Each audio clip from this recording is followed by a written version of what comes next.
तो आज की ये बुद्ध की कहानी आपके दुखों का असली कारण बताएगी और आपके सारे दुख खत्म कर देगी।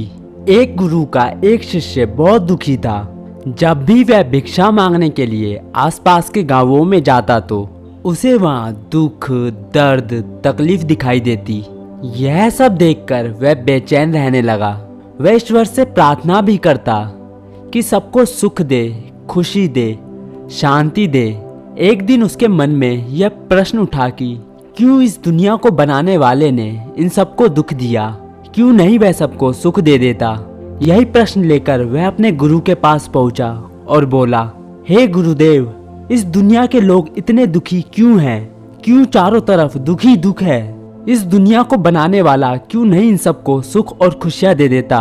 मैं बहुत दुखी हूँ और बेचैन हूँ। इन सब के दुख देखकर मैं जब आसपास के गांवों में भिक्षा मांगने जाता हूँ तो मुझे वहाँ दुख और तकलीफ के अलावा कुछ और दिखाई नहीं देता। हर इंसान किसी न किसी बात से दुखी है, परेशान है, बेचैन है।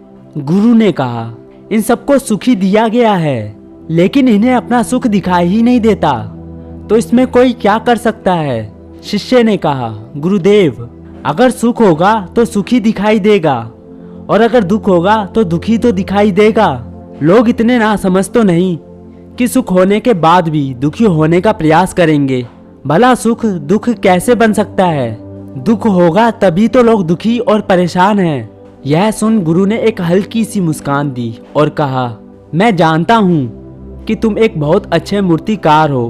तुम एक काम करो, इन लोगों की खुशी के लिए, इन लोगों के सुख के लिए एक ऐसी मूर्ति बनाओ जिसे देखकर यह सब अपना दुख भूल जाएं, चाहे थोड़े समय के लिए ही सही। शिष्य ने कहा, ठीक है गुरुदेव, मैं एक ऐसी मूर्ति बनाऊंगा जिसे अगर कोई देखे तो वह अपने दुख और दर्द भूलकर खुश हो जाए। शिष्य ने 3 महीने तक उस मूर्ति पर काम किया। वह दिन रात पूरी लगन से उस मूर्ति को रास्ता रहा। 3 महीने बाद जब उसकी मूर्ति पूरी तरह से बनकर तैयार हो गई तो वह गुरु के पास आया और बोला, हे गुरुदेव, आपके कहे अनुसार मैंने वह मूर्ति बना ली है। जो भी इंसान उस मूर्ति को देखेगा अपने दुख और दर्द भूलकर खुश हो जाएगा। आप मेरे साथ चलें और उस मूर्ति को देखकर बताएं क्या मैंने सही काम किया है। गुरु शिष्य के साथ उस मूर्ति के पास पहुंचे। मूर्ति सचमुच बहुत सुंदर थी, अद्भुत थी। शिष्य ने एक सुंदर लड़की की मूर्ति बनाई थी जो दिव्य दिख रही थी, देवी दिख रही थी। उसकी मुस्कान ऐसी थी कि कोई भी उसमें खो जाता और अपने दुख दर्द भूलकर प्रसन्न हो जाता। गुरु ने कहा, बहुत खूब, बहुत अद्भुत मूर्ति बनाई है तुमने।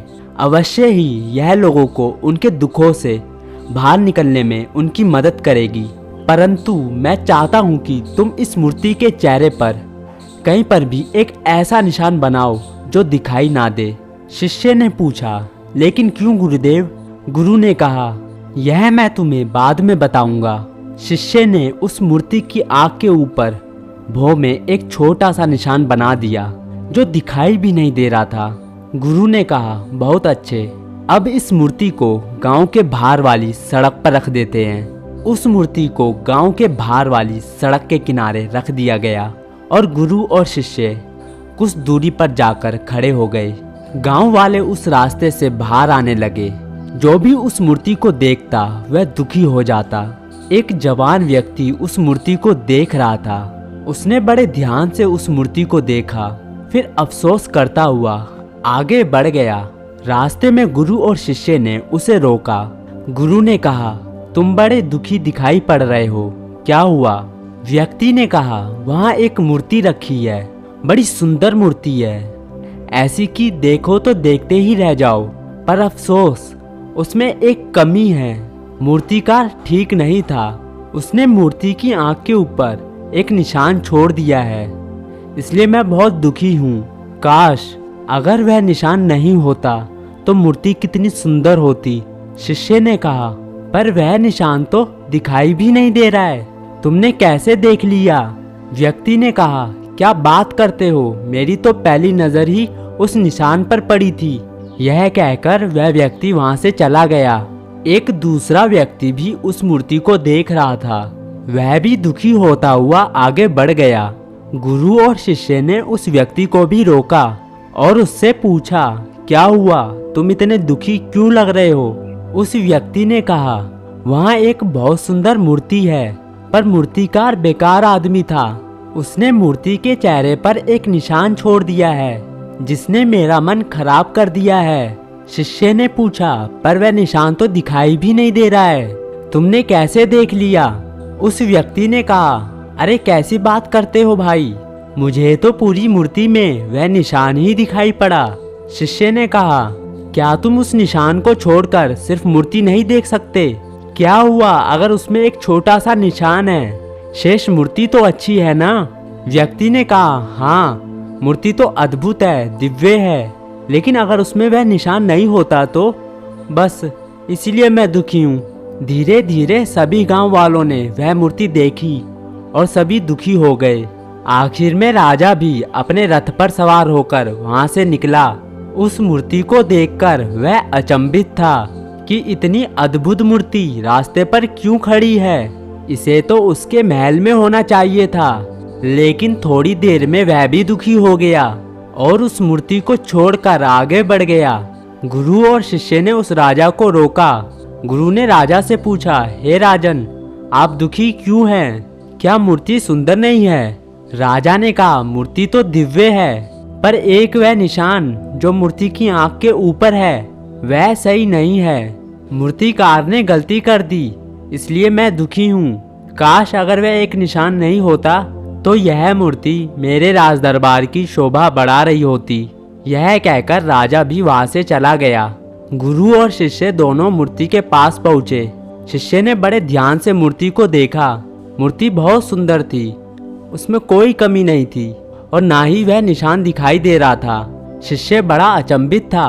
उसने गुरु से कहा, गुरुदेव, मूर्ति में तो कोई कमी नहीं है, पूरी मूर्ति अद्भुत है और दिव्य स्वरूप एक छोटा सा निशान ही तो है, और वो भी ऐसा कि दूर से देखो तो दिखाई भी ना दे, बहुत पास आकर देखोगे तब भी बहुत ध्यान देने पर ही दिखता है। फिर यह सारे लोग उस एक छोटे से निशान के पीछे ही क्यों पड़े हैं? इन्हें बाकी की इतनी सुंदर मूर्ति क्यों नहीं दिख रही? गुरु ने उत्तर देते हुए कहा, तुम पूछ रहे थे ना कि दुनिया बनाने वाले ने दुख क्यों दिया? उसने दुख नहीं दिया, उसने तो इन्हें सुख देने की सारी व्यवस्था की थी। पर यह सब पूरी मूर्ति नहीं देखते, यह कमी देखते हैं, यह पूरा सुख नहीं देखते, उसमें एक छोटा सा दुख ढूंढने में लगे रहते हैं। जैसे तुम्हारी मूर्ति में इन्होंने सुख की जगह दुख ढूंढ लिया, अर्थात मूर्ति की दिव्यता देखकर खुश होने की बजाय एक छोटी सी कमी देखकर दुखी हो गए। ऐसे ही इनके पास सुख ही सुख है, लेकिन यह उस एक दुख में खोए रहते हैं जिसका कोई वजूद ही नहीं है। जैसे तुम्हारी मूर्ति में उस एक छोटे से निशान का कोई वजूद नहीं है। शिष्य ने प्रश्न किया, लेकिन यह ऐसा क्यों करते हैं? गुरुदेव ने कहा, बेचैन मन के कारण यह सब बेचैन हैं। यह कभी भी पूरी मूर्ति देखते ही नहीं, यह कभी भी अपना पूरा सुख देखते ही नहीं, यह देखते हैं एक छोटी सी कमी।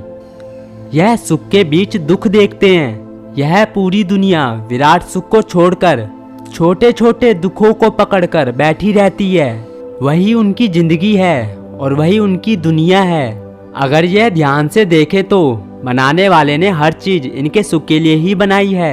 यह नदियाँ, यह पहाड़, यह हरी भरी प्रकृति, स्वादिष्ट फल और भोजन, रिश्ते नाते, धन संपदा, हर एक चीज इनके सुख के लिए ही बनाई है। लेकिन ये हर चीज में अपने लिए दुख ढूंढ ही लेते हैं और दुखी होते रहते हैं। जिस प्रकार इस मूर्ति को बनाने वाले को सभी लोग दोष दे रहे थे, उसी प्रकार इस दुनिया को बनाने वाले को यह लोग दोष देते हैं। जबकि इसमें गलती किसकी है, मूर्तिकार की या मूर्ति को देखने वाले की? शिष्य ने कहा, गुरुदेव, इन्हें सुख मिले, क्या कोई ऐसी व्यवस्था नहीं हो सकती? गुरु ने कहा, मैंने बताया ना, सुख तो इन्हें पहले से ही मिला हुआ है। इन्हें वह एक छोटी सी कमी छोड़कर पूरी मूर्ति देखनी होगी, तभी तो इन्हें अपना पूरा सुख दिखाई पड़ेगा। शिष्य ने कहा, और इसके लिए क्या करना होगा गुरुदेव? अपने ध्यान को छोटी सी कमी से हटाकर पूरी मूर्ति पर लगाना होगा, और यह तभी संभव होगा जब वह अपने बेचैन मन से छुटकारा पाने की कोशिश करे, अपनी समझ को बढ़ाएं, ध्यान करें। ध्यान से मन की बेचैनी कम होती है और शांति आती है, और एक शांत मन ही पूरी मूर्ति देख सकता है, एक छोटी सी कमी नहीं। केवल बेचैन मन ही कमियों को ढूंढता है और दुखी रहता है। शिष्य ने कहा, मैं आपकी बात समझ गया हूँ गुरुदेव। फिर उस शिष्य ने गुरु को धन्यवाद किया और वहाँ से चला गया।